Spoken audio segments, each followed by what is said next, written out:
If you want to elicit a changed behavior in somebody, compliment them.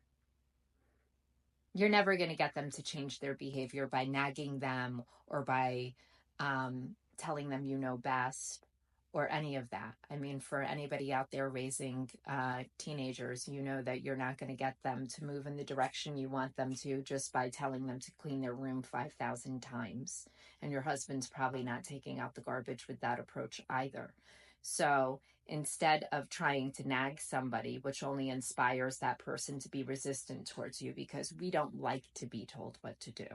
We don't like to feel like we're not in control of our own free will.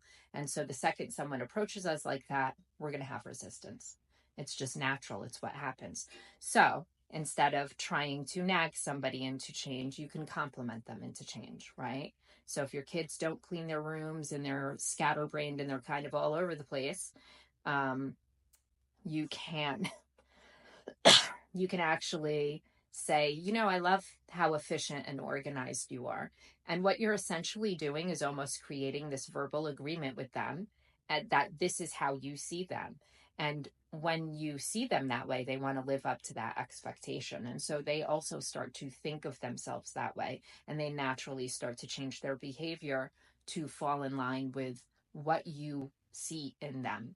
You could use this at work with your employees as well, and it just gets the behavior moving in the direction that you want it to, and you haven't had to nag, yell, threaten, or manipulate. And what a better way to go. You're essentially pre-framing their mind of your expectation, and therefore they are more inclined to meet it because they don't feel bullied or forced or feel any sort of resistance towards what you're requiring of them, because you're only complimenting who they already are. And so they will just become that version of them. You're eliciting the version that you would like to see most. Give it a try.